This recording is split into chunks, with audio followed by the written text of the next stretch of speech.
I posted this game on the Effective Altruism forum, where people can submit a text, and then I have to find 3 errors in the text.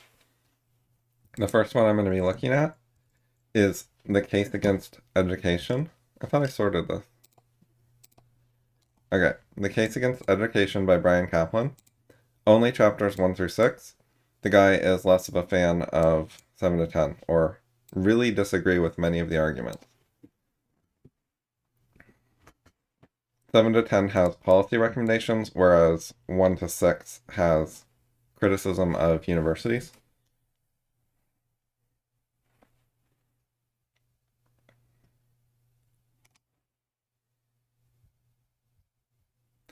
This is going to be a pretty slow-paced video where I do actual research. So I've got the book here in 3 formats. This one does not have diagrams, I think. Yeah, this looks pretty broken. But I tend to prefer this format. But if I need diagrams, I have the EPUB and the PDF.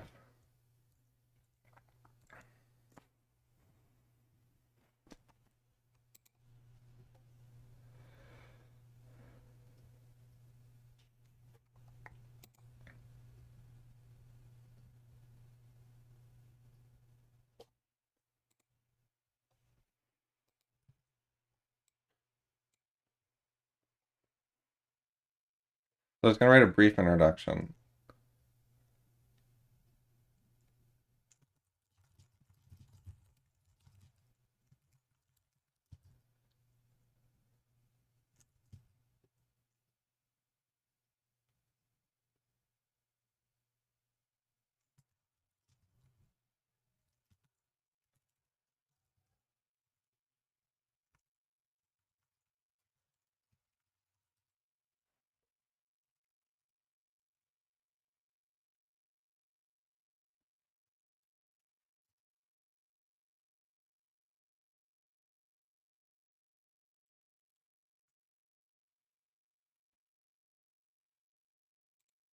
Yeah, so I'm definitely not going to try to defend university in general, but it shouldn't be a problem to find some errors anyways.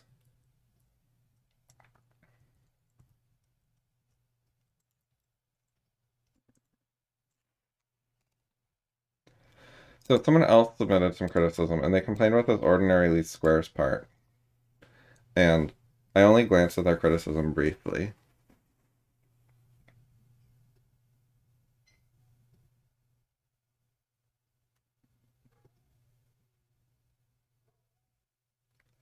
So I'm not going to go into this one because someone else already wrote a blog post about it. I'll just look for something else.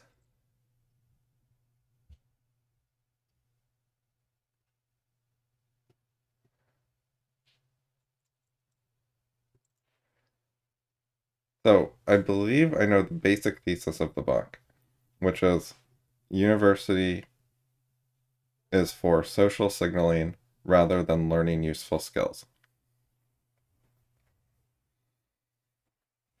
And I have some sympathy with that claim. Obviously, there's some skill learning, but a lot of people don't learn that much at university, and it definitely does have social signaling roles.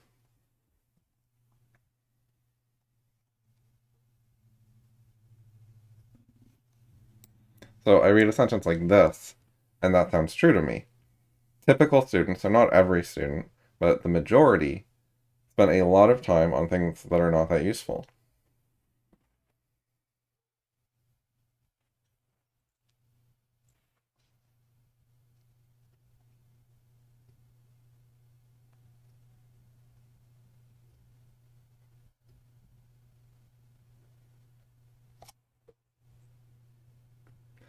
I actually think the difficulty of finding anyone to have rational, productive debates with is partly related to how bad universities are at teaching liberal arts critical thinking skills.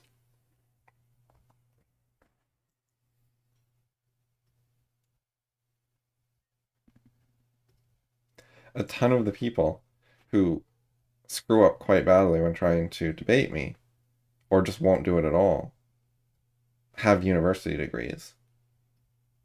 Some of them have degrees in philosophy or something relevant. But even if it's any degree, they're supposed to, in many universities, get a general liberal arts education and learn critical thinking skills, not just their major. They have to take a bunch of courses outside their major. They don't just go to university and then take only programming classes and nothing else.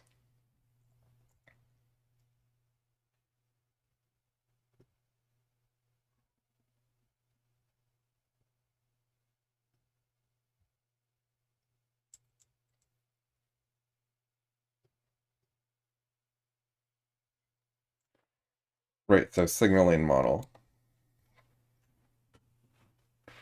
Even if you study something irrelevant, it can impress employers.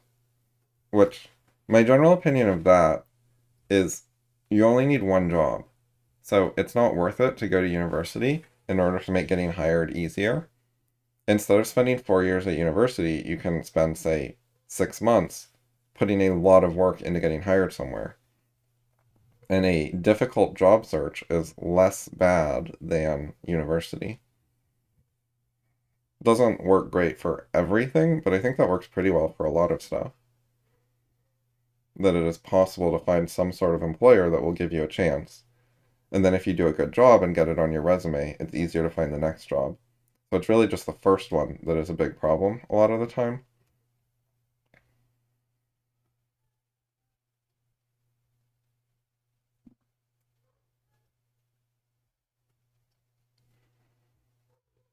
I especially think that works reasonably well if you want to be a programmer.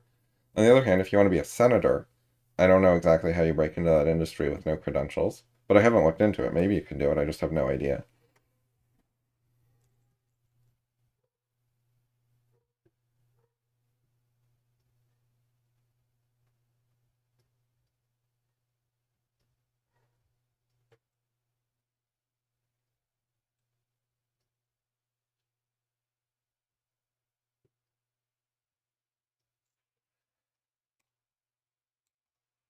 So actually, I just disagree with this. I'm going to write this down as a potential error. I think for a single individual in society today, there are alternatives to education that make more sense. So education does not pay relative to the alternatives in the majority of typical cases.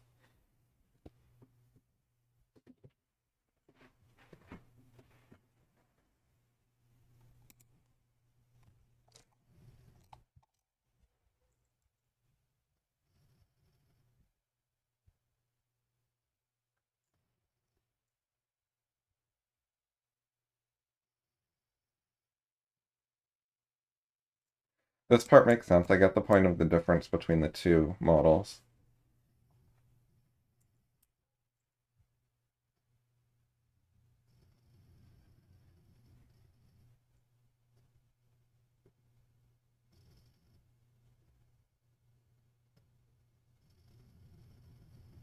See, signaling is important in aggregate. Say that you can get 10% of the jobs without signaling. Then if everyone tries to do that, you have a big problem. But any individual can skip signaling and find one of the 10% of jobs that don't hire based on signaling. Just as a loose approximation.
There is some signaling involved in who they pick for cashiers. They're trying to figure out who's not going to be late all the time, stuff like that.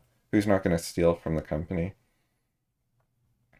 So if you look like a gang member, maybe they won't hire you. But you don't have to go to university, especially if you're already middle class.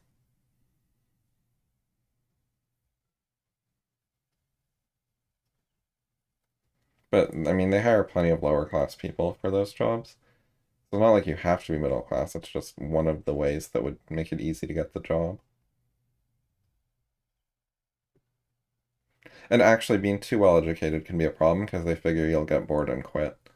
So then they don't want to hire you.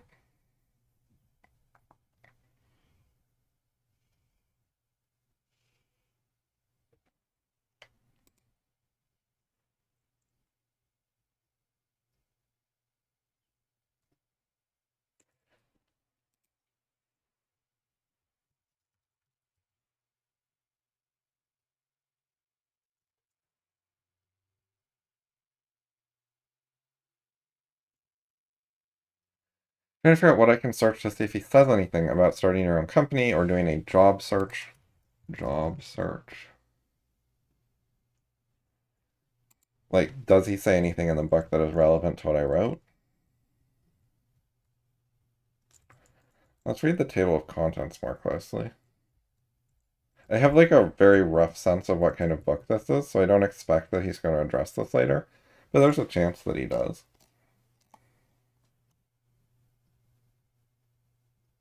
The magic of education, the puzzle is real. Oh, the ubiquity of useless education, the handsome rewards of useless education. So I think he's going to point out a bunch of statistics and be like, on average, people with university degrees get higher paying jobs. Which, by the way, can be because people who are going to get higher paying jobs are more likely to go to university. I don't know if he addresses that. Though the correlation could go the other way. That's the kind of thing he's more likely to address than what I just wrote about, I think. It seems reasonably likely that he would consider the reverse correlation issue.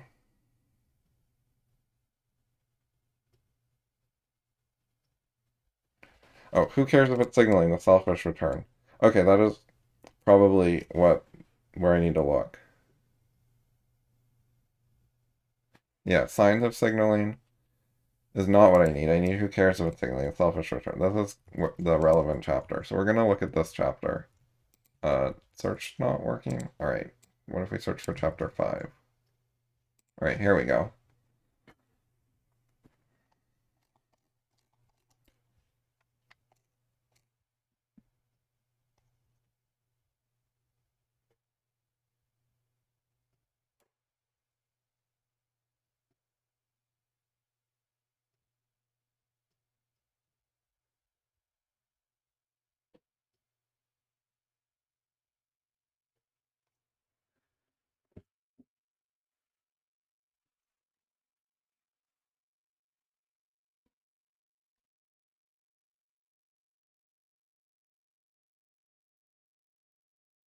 I see what he's saying.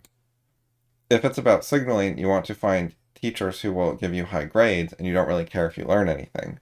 Whereas if it's about human capital, about learning useful skills, then you want to find teachers who are a bit harder on you, challenge you more, and get you to actually learn something.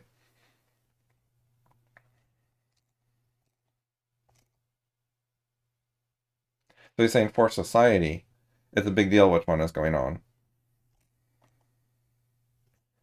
And then people are going to be selfish. He didn't think about the societal effects when he went to school. Right, and now he has a high social status job.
There's other parts of social climbing besides status signaling.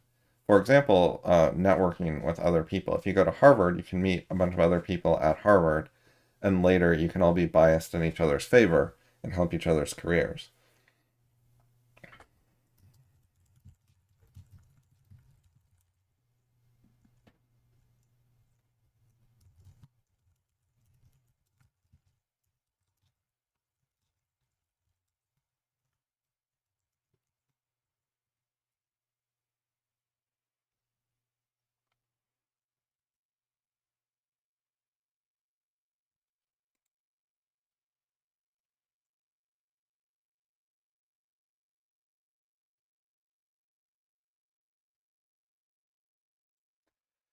So, the classical liberal answer to this, which I believe, is that there is no conflict of interest between the selfish point of view and the societal point of view. When there is an apparent conflict of interest, that is due to someone having a misconception or there being a bad law, and the law is the problem that's causing the conflict, but there's no inherent necessary conflict here. This is a viewpoint that Caplan should at least have heard of and have some familiarity with, but I will be unsurprised if he ignores it fully unaddressed.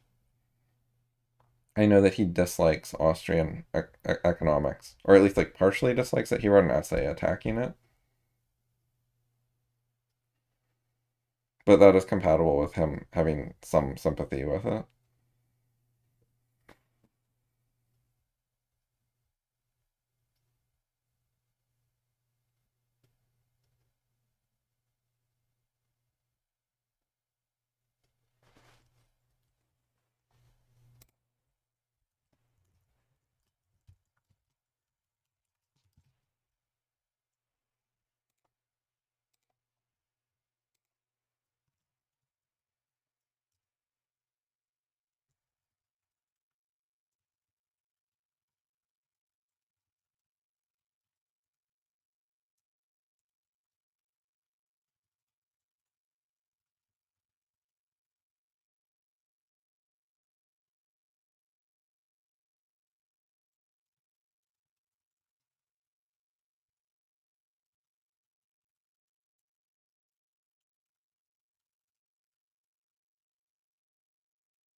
This is the kind of thing people actually should bring up in debate. They should say, I'm childless, so I don't see the point of public schools, and suggest slashing funding. Or how does it benefit me at least? Am I just funding other people's benefit? Am I subsidizing other lifestyles other than my own? That's a perfectly reasonable issue to bring up in a debate. If it's a good policy, it should be good for everyone, for you. What are the ways that it benefits you? People should tell you how it's good for you. And if it is not good for you, maybe they shouldn't tax you personally to help pay for it. If it's actually good policy, it should be profitable to tax the beneficiaries, and then they get more benefit than they were taxed. You don't have to tax other people who are not beneficiaries. Or if childless people are smaller beneficiaries, you could tax them a smaller amount so that they're still benefiting more than they're taxed. As long as the policy is net productive, you should be able to charge everyone less than they benefit and pay for it. So if people would bring up apparent conflicts of interest, then they could directly talk about and address how there isn't really a conflict of interest there, if that's the case. You can talk about what the benefits are for what groups instead of trying to make people. If you're trying to make some people pay who are in fact getting less benefit than they pay, you have a problem there. That's a bad policy. It is trying to victimize some people. So if childless people are actually being victimized by public schools, that would be bad. That's a real problem worth raising. It's not just bias to say I'm childless. I'm not trying to take a position on whether the policy is good or bad. I'm just saying if it's good, it can pay for itself from the perspective of everyone funding it.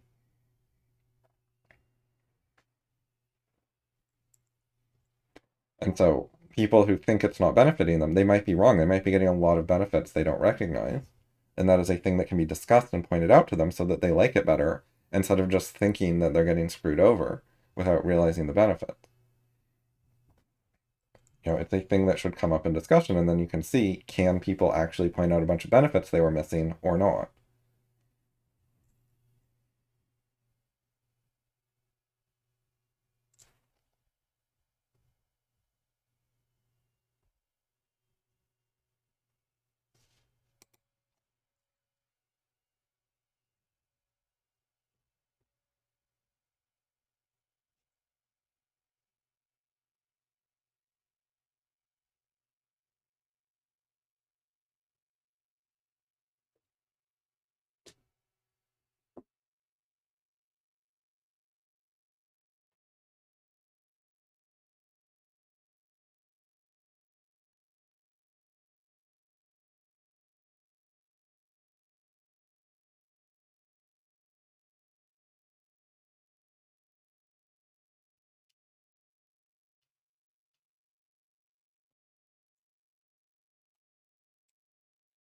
This is not true at all. This is so bad.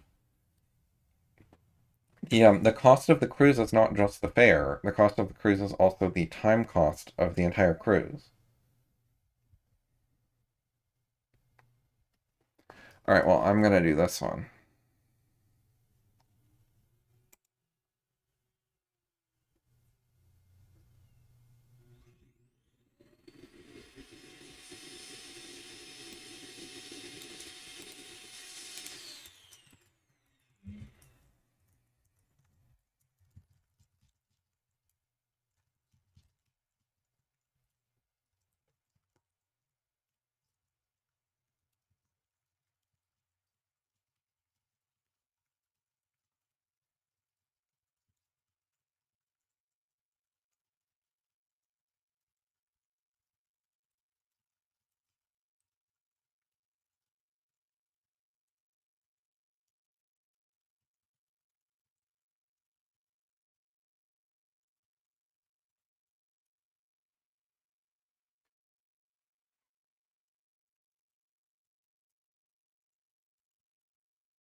But people may doubt that this error is important. I think it speaks a lot to the quality of the author's thinking.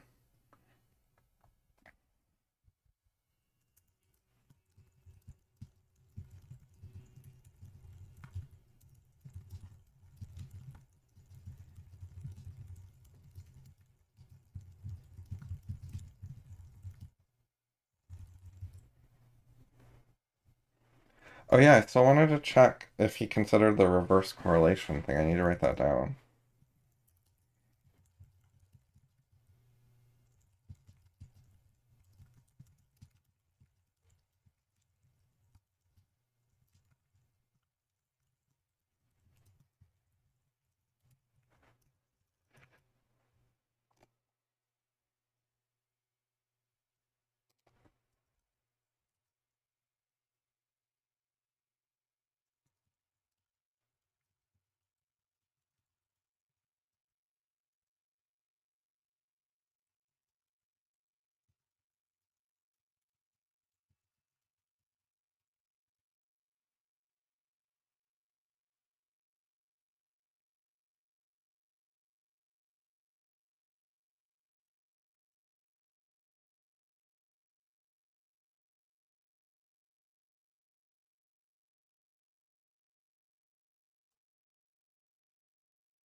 Like, bluntly, either he's an idiot or he's dumbing the book down because he thinks his audience are idiots. That's how I would look at this, which, yeah.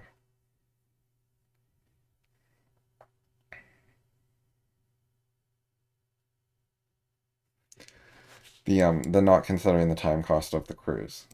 Let me bold the key part.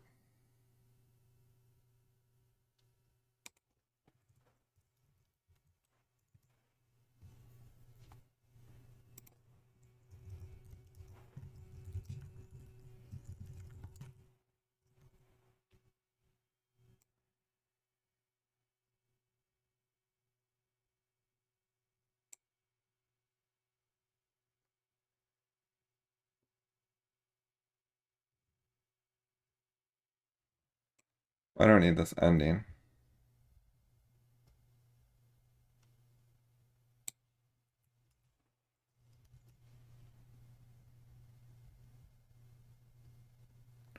It's weird that this sentence is not strictly needed, but it's weird that he mentions the 3 hours for this part, but not for this part. Like, in this sentence, he's neglecting the time cost, and in this sentence, he's considering a time cost of something. He's certainly familiar with time costs.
Yeah, I mean, I think economists are missing something there, and they don't all do it.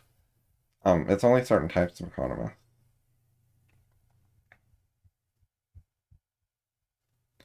Like, do you want to go to college? Will you enjoy it? You should consider that.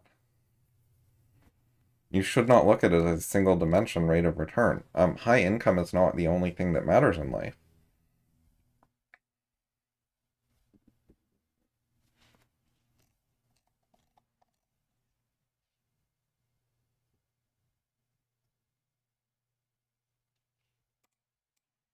I think this is misleading. I assume what happened is that the vast majority care about career and material stuff, but that's not all they care about. They also care about other stuff. Like the vast majority set would list career and getting a high income as something they care about, and then would also say they care about getting dates while they're at college. Like they care about both. It's not that they only care about a single metric.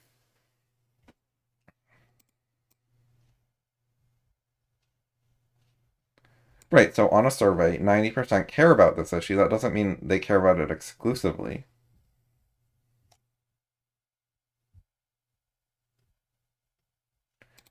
So less than half, so say 40% care about developing a meaningful philosophy of life at college. They want lots of things from college, not just one thing.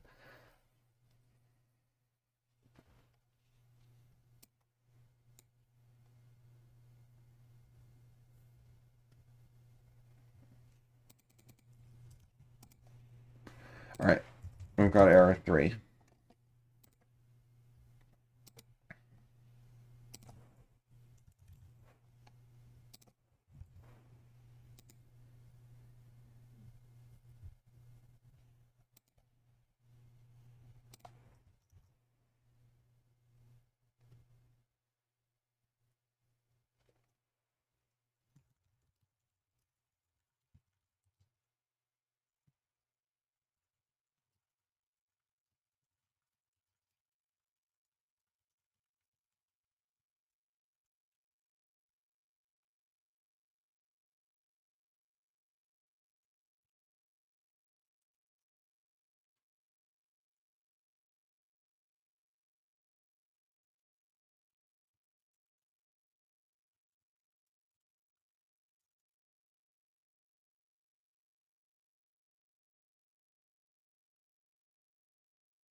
And the wording wasn't really biased.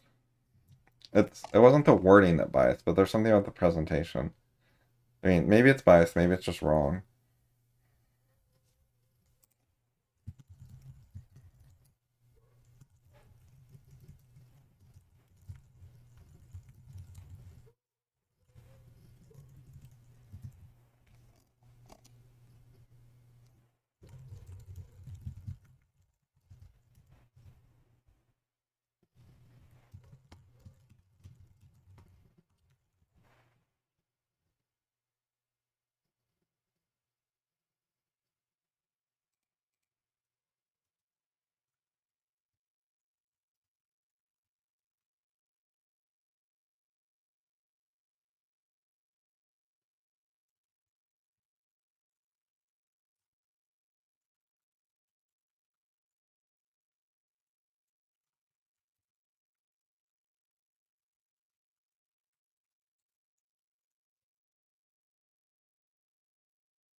You can't pay to obtain lots of benefits.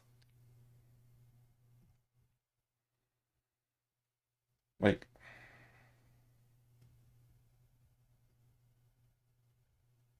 many different types of benefit are incommensurable. They're not comparable. They're in different dimensions that you can't convert between. I wrote a whole article about this.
You might pay like all your money except 20 grand a year to be happy, so that you have some money for food or whatever. But I mean, if you're obtaining happiness, then you don't really need any money because whatever you get, like donated food bank food or whatever, you're apparently happy with. Like the question doesn't even fully make sense. It gets confusing because money is one of the things that helps provide happiness.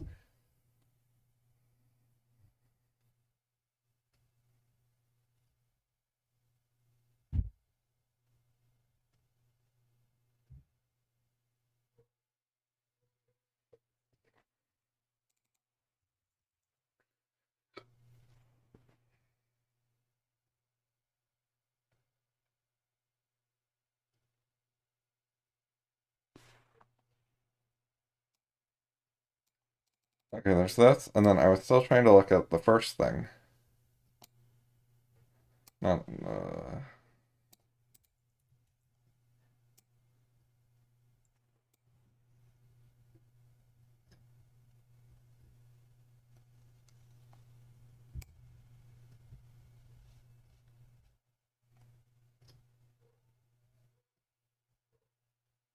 I think maybe I should just leave this out. Need a scratch. Alright. I'm gonna leave this one out too. We don't need to say why it's important. If someone wants a question, I can give that kind of answer. But I think preemptively saying this tends to alienate people.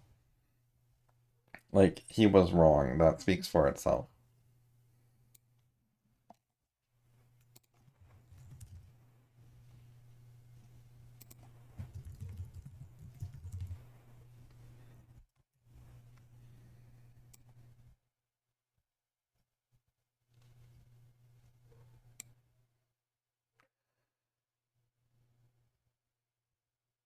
Okay, so what I was trying to figure out is whether he actually considered alternatives like a more difficult job search or starting a business as alternatives to going to college when he said that for a single individual education pays. It's like, to figure out if it pays, you have to consider it two available alternatives, like extra high quality, high effort job search or starting a business.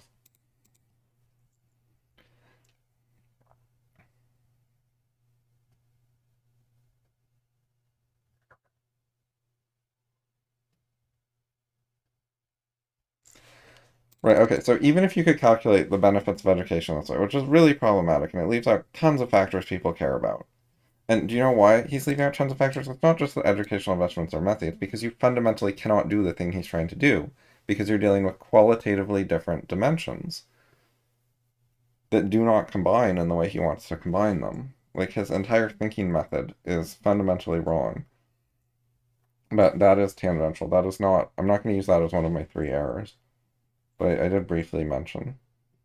Anyways, setting all that aside, suppose you could calculate how good education is this way. What is the selfish benefit? Like, ignoring the effect on society overall. What is the cost for you, and then what is the return for you? That will give you some number, and then you have to compare it to alternatives. And one of the alternatives is just enter the job market without going to university in a standard way. However, that's not the only alternative. He needs to consider others before he comes to a conclusion. And so I'm going to try to figure out if he actually does that. So here he's talking about how he calculates this. So education premium.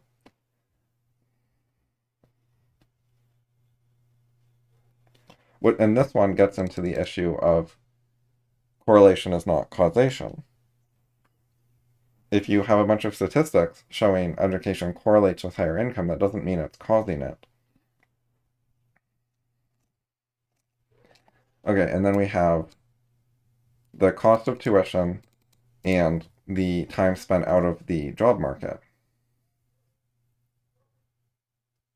This one's actually problematic, and it shows that he's not actually going to consider all the alternatives because he's building the alternative into his calculation. Like, instead of having foregone earnings as a cost here, it should be a benefit of one of the alternatives, or of perhaps multiple alternatives. Some alternatives are going to give earnings that this approach does not. But these lost earnings are not a cost.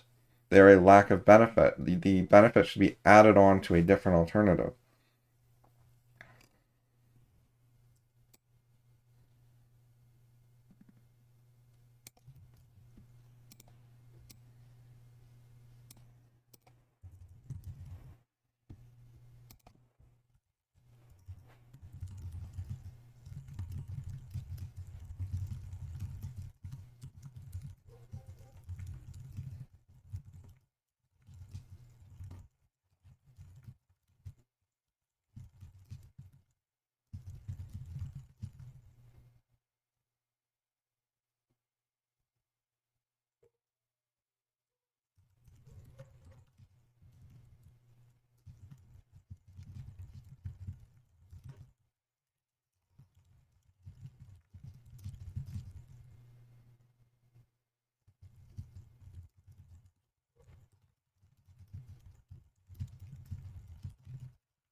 I believe it is Riesman who wrote a bunch of stuff about how opportunity cost is confused. Riesman is a economist. He was one of the students of Ludwig von Mises, who I consider the greatest economist of all time.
It's familiar with this in advance, which was one of the reasons that the stuff Kaplan was saying about an opportunity cost stood out to me, because I was already primed to be skeptical of opportunity costs.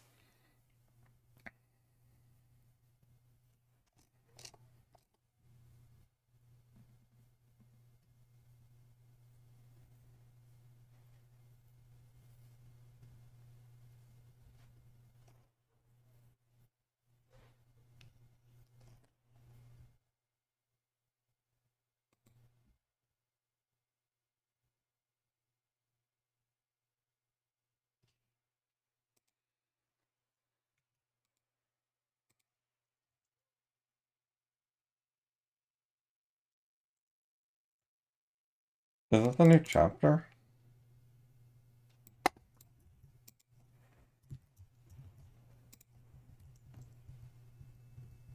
I think it's a chapter 5. Wait, I skipped.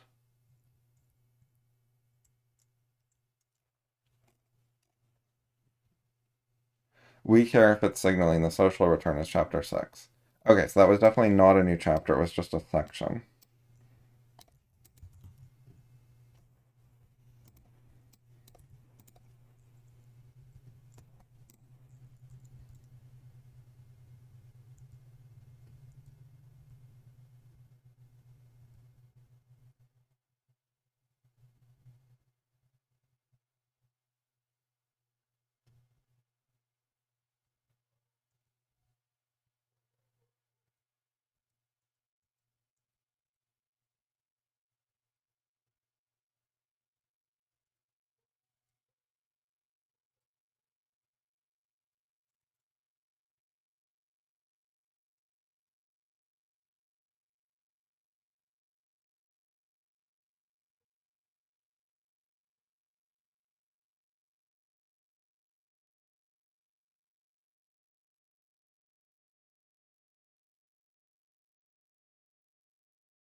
Okay.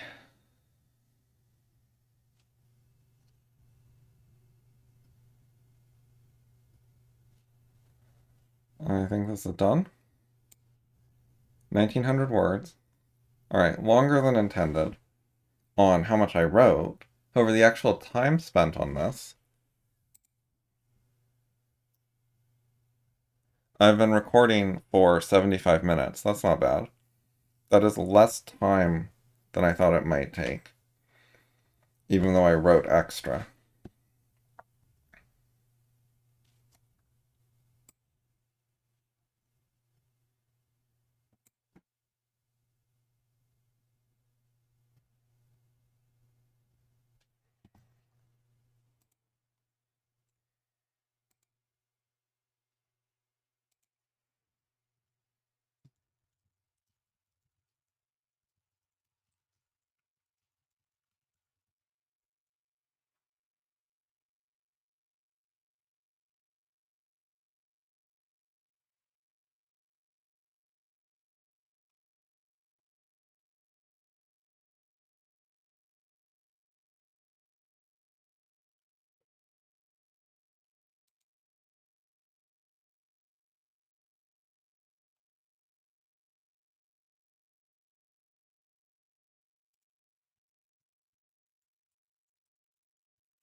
Five's the one I was reading, right? Yeah, chapter 5. Yeah, so I read only from the introduction and chapter 5, pretty much. I only really briefly did searches that affected other parts of the book. I looked at none of the figures, didn't really care, didn't have to look up any of the studies or anything.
Okay, so I have to end recording, post on YouTube, add the link to the end, and then I can respond.